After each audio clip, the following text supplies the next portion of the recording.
Devaya. Om Namo Bhagavate Vasudevaya. Narayanam Namaskritya Naram Chaiva Narottamam Devim Saraswatim Vyasam Tato Jayamti Nashtaprayeshu Abhadreshu Nityam Bhagavata Sevaya Bhagavati Uttam Shloke Bhaktir Bhavati Nashtaki. Continuing with the discussion on Srimad Bhagavatam, first canto, chapter 13, Dhritarashtra quits home, text 24 onwards. Agnir nisrishto dattascha garo darascha dushitan ritam kshetram dhanam yesham tad dattara subhikiyat. So Vidurji is scolding Dhritarashtra a little bit more. There is no need to live a degraded life and subsist on the charity of those whom you tried to kill by arson and poisoning. He also insulted one of their wives and usurped their kingdom and wealth. So Vidurji knew everything inside out about what Dhritarashtra and the party did. So he's still affectionate, he's still favorable towards Dhritarashtra, or more towards his duty towards Dhritarashtra. So he's trying to rectify Dhritarashtra's mentality. The system of Varnashram religion sets aside a part of one's life completely for the purpose of self realization and attainment of salvation in the human form of life. Just a That is a routine division of life. But persons like Dhritarashtra, even at the very ripened age, want to stay home, even in a degraded condition of accepting charity from enemies. Actually, they were not enemies, but Dhritarashtra had treated them like enemies. Vidura wanted to point this out and impressed upon him that it was better to die like his sons than accept such humiliating charity. 5,000 years ago, there was one Dhritarashtra, but at the present moment, there are Dhritarashtras in every home. Politicians, especially, do not retire from political activities unless they are dragged by the cruel hands of death or killed by some opposing element. So this is very much true. The politicians, they don't want to retire because the taste or the reputation, or not the reputation, the respect that they get from the government machinery, from the people, and they get so much of attached to it that they don't want to give it up. Just like Prabhupada said, unless they are dragged by the cruel hands of death or killed by some opposite element. To stick to family life to the end of one's human life is the grossest type of degradation. And there is an absolute need for the Viduras to educate such Dhritarashtras, even at the present moment. So one has to try to finish off his responsibilities and then live a spiritual life. So one has to try to do that instead of just sticking to the family life till the end of one's life. Text 25. Tasyapi tav dehoyam kripanasya jujivisho parayatya nichato jirno jaraya vasasiva. Despite your unwillingness to die and your desire to live, even at the cost of honor and prestige, your miserly body will certainly dwindle and deteriorate like an old garment. So none of us want to really die. Nobody wants to die. But my body, it will definitely gonna start dwindling sooner or later. So we better take up this process of Krishna consciousness faster. The word Kripnasya Jijivishu is significant. There are two classes of men. One is called the Kripan and the other is called the Brahman. The Kripan, or the miserly man, has no estimation of his material body, but the Brahman has a true estimation of himself and the material body.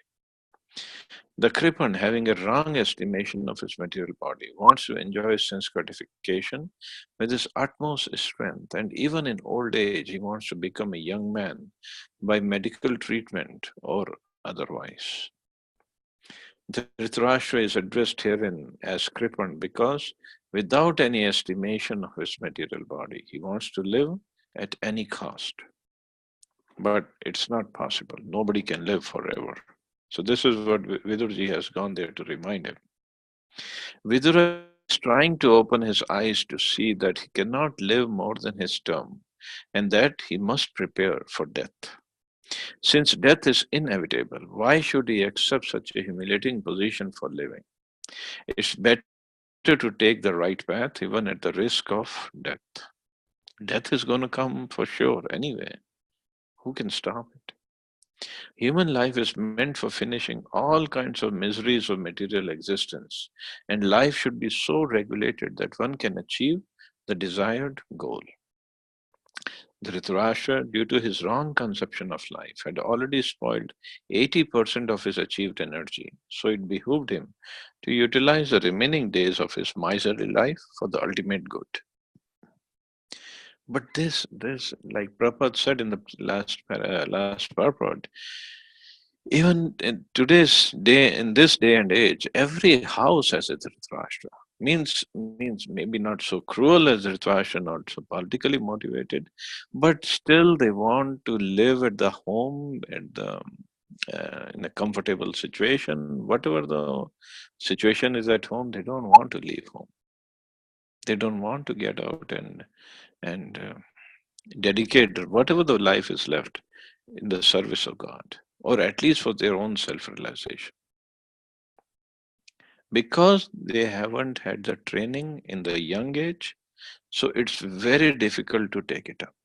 It's very rare when people take it up at the advanced age. It's very rare. Unless until they really are trained from the young age. It's very difficult. Only by good luck does such a miserly man meet a self-realized soul like Vidura, and by his instruction get rid of the essence of material existence. Gat swartham imam deham virakto mukta bandhana avigyat gatir jaya savadhir udaharita. He is called undisturbed who goes to an unknown, remote place and freed from all obligations, quits his material body when it has become useless. So this is a real way of leaving the body. Just quits his material body, going to an unknown, remote place. So that's why early days people used to go when they used to get old. They used to go walk all the way to Badrinath, Kedarnath, and they would just say goodbye to the family members before they leave because they knew hardly it's not possible for them to come back, or even they didn't want to come back. So they would rather either on the way they would leave the body or at the dham they would leave the body. So unknown, remote place without letting the family members know. So that is a real way of leaving the body. Narottam Das Thakur, a great devotee and acharya of the Gaudiya Vaishnava sect, has sung, "My Lord, I have simply wasted my life. Having obtained the human life, I have neglected to worship your Lordship, and therefore I have willingly drunk poison." So there's a beautiful bhajan where he says, uh, Manushya Janam Paya Radha Krishna Na Bhajiya, Janya Sunya Vish Khaino. Means I got this human form of life, but I haven't worshipped Radha and Krishna. So it's willingly I have drank poison. In other words, a human body is especially meant for cultivating knowledge of devotion service to the Lord, without which life becomes full of anxieties and miserable conditions. Therefore, one who has spoiled his life without such cultural activities is advised to leave home without knowledge of friends and relatives, and being thus freed from all obligations of family, society, country, etc., give up the body at some unknown destination so that others may not know where and how he has met his death. Why? So because he becomes completely detached. So Prabhupada has said in the purport So those who haven't taken up the devotional service of the Lord, they have to do this kind of activity. So those who have taken up the devotion service, they don't have to leave the house. For them, the house is Vaikuntha, house is the Dham. But the idea is to engage oneself fully in the service of Krishna at home. Dhira means one who is not disturbed, even when there is a sufficient provocation. One cannot give up a comfortable family life due to his affectionate relation with wife and children. Self realization is obstructed by such undue affection for family. And if anyone is at all able to forget such a relation, he is called undisturbed or dhira. This is, however, the path of renunciation based on a frustrated life. But stabilization of such a renunciation is possible only by association with bona fide saints and self realized souls, by which one can be engaged in the loving devotion service of the Lord. So the higher uh, path or higher way of attaining all this is by engaging oneself in the loving devotional service of the Lord. So that loving devotional service will automatically bring detachment and self-realization at the same time. Sincere surrender unto the lotus feet of the Lord is possible by awakening the transcendental sense of service. This is made possible by association with pure devotees of the Lord. Dhritarashtra was lucky enough to have a brother whose very association was a source of liberation for his frustrated life. Text 27.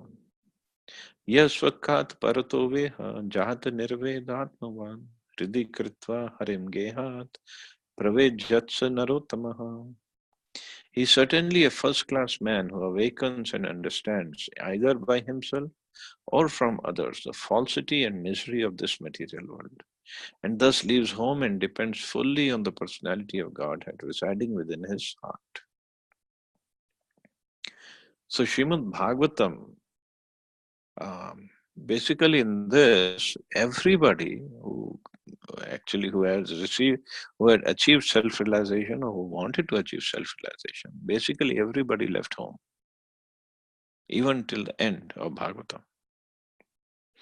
But after Bhagavatam comes Chaitanya Charitamrita. So in that there's a combination of both. Like Mahaprabhu himself left home when he accepted sannyas, but there were so many devotees, they never left home. But they were at home, but performing devotion service at the same time. So it can go either way. So it's all up to us, whichever way we want to take it up. But it is definitely recommended that we should take it up seriously. The process of bhakti. There are three classes of transcendentalists, namely one dhira, or the one who is not disturbed by being away from family association. Second, one in the renounced order of life, a sannyasi by frustrated sentiment. And third, a sincere devotee of the Lord who awakens God consciousness by hearing and chanting and leaves home depending completely on the personality of God who resides in his heart. The idea is that the renounced order of life, after a frustrated life of sentiment in the material world, may be a stepping stone on the path of self realization. But real perfection of path of liberation is attained when one is practiced to depend fully on the Supreme Personality of Godhead. So that is the real perfection of life, and one tries to live depending fully on the Supreme Personality of Godhead, Krishna. But many times that happens only when we step out of a comfortable situation, the comfort zone that we have created around us. That that many times it doesn't let us achieve full perfection. So either we come into stretch zone a little, so we keep on pushing the comfort zone out a little bit more. So we should not get into stress zone, but at least we have to stretch it out a little, a little, a little. Even living at home. So if my comfort zone is of 16 rounds, I can stretch it a little. Okay, maybe 20 rounds. If I my comfort zone is getting up at 6 a.m., I'm very comfortable with that. Let's stretch it a little. At least only 15 minutes earlier. Let's stretch it. So this is what will it will make us more and more surrendered. Because without the mercy of Krishna, we won't be able to do it. Comfort zone is when by our own strength we are able to do anything. But when we stretch it, then we have to depend on Krishna. So that stretching has to be there. Even at work, we do that. It's not like we come and sit in our comfort zone and boss gives us work. Okay, instead of 8 hours, we just put in 5 hours and be done with it. No, boss keeps on pushing us. Okay, a little bit more work, more work. So at home, in fact, the real prize or the real money that we need is Krishna consciousness. So for that, we have to stretch ourselves. So that we have to see where is our comfort zone and how much we can stretch. And we will see ourselves. Like devotees have done that. I mean, in the beginning, even one round was too difficult. Prabhuji, I can't do it. I don't have time. I can't sit for 10 minutes or whatever excuses everybody has given me. But now so many devotees are chanting 16 rounds. So many devotees have taken up maybe not one round. There's increased to 2, 3, 4, 6, 8 rounds. So we have been pushing ourselves. So we have to push a little bit more. And when we try that, we'll see, we'll definitely, we are tasting something in bhakti. So we have to keep on stretching ourselves. And then nobody can live in the comfort zone anyway. From comfort zone, one goes down actually. Nobody can live there permanently. One may live in the darkest jungle alone out of home, but a steadfast devotee knows very well that he is not alone. The Supreme Personality of Godhead is with him, and he can protect his sincere devotee in any awkward circumstance. One should therefore practice devotion service at home, hearing and chanting the holy name, quality, form, pastimes, entourage, etc., in association with pure devotees. And this practice will help one awaken God consciousness in proportion to one's sincerity of purpose. It's a wonderful line Prabhupada writing. In proportion to one's sincerity of purpose. So how sincere we are. So that sincerity is tested by how much we are out of our comfort zone. In comfort zone, yes, I can do it easily, take it lightly. But when we stretch it, our sincerity shows, yes, I'm really sincere to achieve more, to achieve God consciousness. One who desires material benefit by such devotional activities can never depend on the Supreme Personality of Godhead, although he sits in everyone's heart.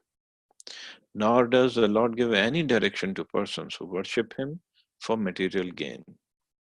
Such materialistic devotees may be blessed by the Lord with material benefits, but they cannot reach the stage of the first class human being, as I mentioned. But as we have discussed earlier, even if one needs some material benedictions, it's better to approach God. It's better to approach Krishna only. Even if when we're chanting, we can ask for him because we are on a gradual progress. So slowly, when we achieve some higher position, then we will not ask him. That's okay. But at the moment, we cannot imitate other devotees. We have to see our situation and we have to make progress accordingly. Try to make progress accordingly. But at the same time, we have to stretch ourselves, push ourselves a little bit more, little bit more, little bit more. Text 28.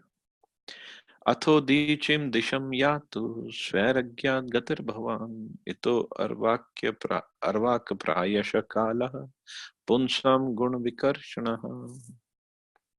Please therefore leave for the north immediately, without letting your relatives know.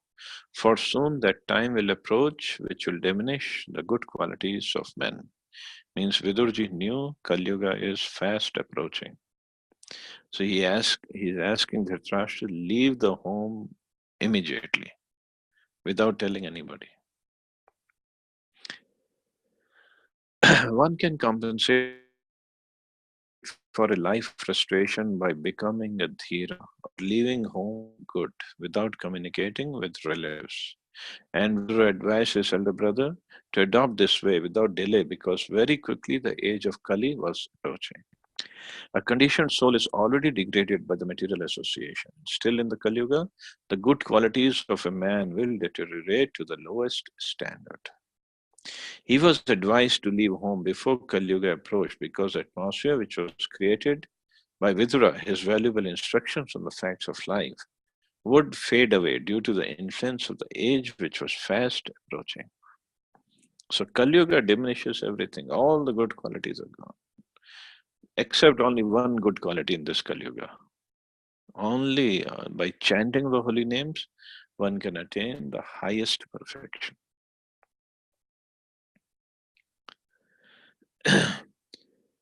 Dhritarashtra was advised by Vidura at least to become a Dhira in the beginning if it were impossible for him to become a sannyasi or a Narottama. Persistently endeavoring on the line of self realization helps a person to rise to the condition of a Narottam. Narottam means the best among men, means who are fully devoted to the service of Krishna. The Dhira stage is attained after a prolonged period of yoga system, but by the grace of Vidura, one can attain the stage immediately simply by willing to adopt the means of Dhira stage, which is the preparatory stage. So text 29. Evam Raja Vidurane Nanujena Pragya Chakshur Bodhita Ajamida Chitva Sveshu Snehpashan Dridimno Nishchakram Bhratri Sandarshitadva.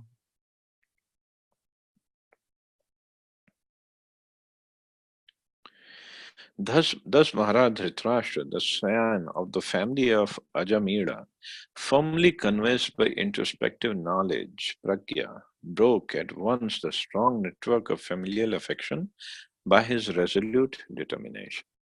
Thus he immediately left home to set out on the path of liberation as directed by his younger brother Vidura.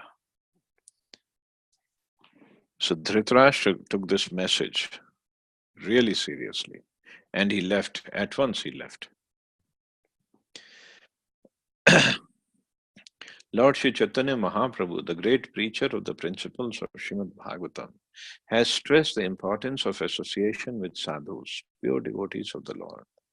He said that even by a moment's association with the pure devotee, one can achieve all perfection. So Prabhupada is now talking about himself. We are not ashamed to admit that this fact was experienced in our practical life. Were we not favored by His divine grace? Srimad Bhakti Siddhanta Saraswati Goswami Maharaj, by a first meeting for a few moments only, it would have been impossible for us to accept this mighty task of describing Srimad Bhagavatam in English. Without seeing him at that opportune moment, we could have become a very great business magnate.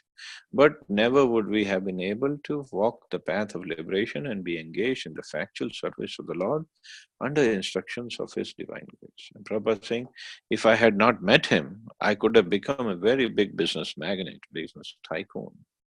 Although Prabhupada did become a business magnate, it was a spiritual business. Like Prabhupada once in India, he said, who could be richer than me? Prabhupada was talking about himself. I have a house in every country, and I have servants in every house, and I don't even have to pay them salary. So who could be richer than me? So even the richest people cannot even dream of what Prabhupada achieved in 12 years. 108 temples in all over the world, means Means Prabhupada is referring to those temples as his homes, and the devotees living in those temples as his servants. And actually, they were his servants.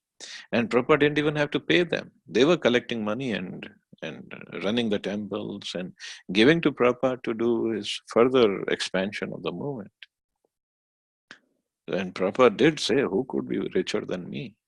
And it was right, actually. So Maharaj Dhritarashtra was tightly bound in a network of material affinities related to politics, economy, and family attachment. But he was frustrated from the beginning to the end, so far his material activities were concerned.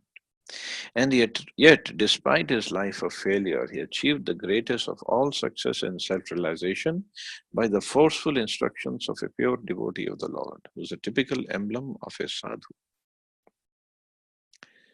So Prabhupada further says,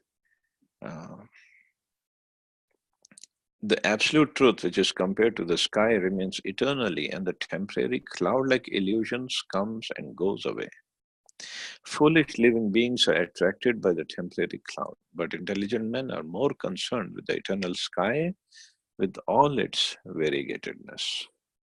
So the eternal sky is what we have to approach, we have to go for.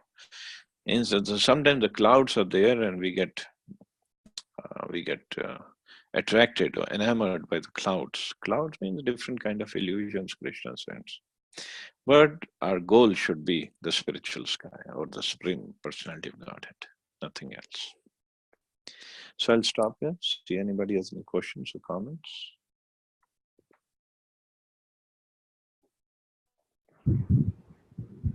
Prabhuji, Hare Krishna.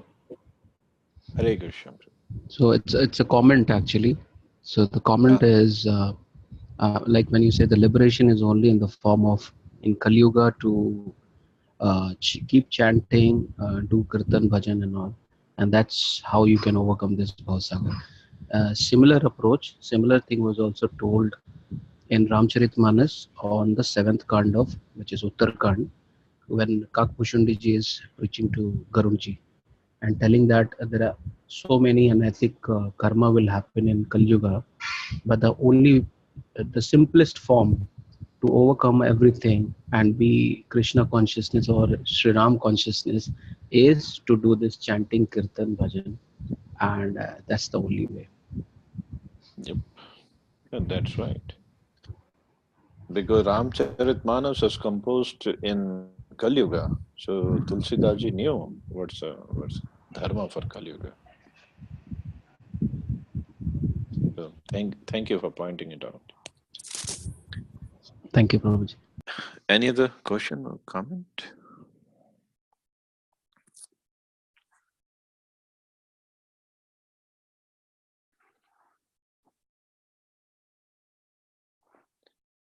So I guess everybody is ready to become really independent by doing more and more of devotional service. Hare Krishna. So thank you all very much. You all have a wonderful day. Hare Krishna. Thank you, Prabhuji. Hare Krishna. Thank you, Prabhuji. Hare Krishna, Prabhuji. Hare Krishna, Prabhuji.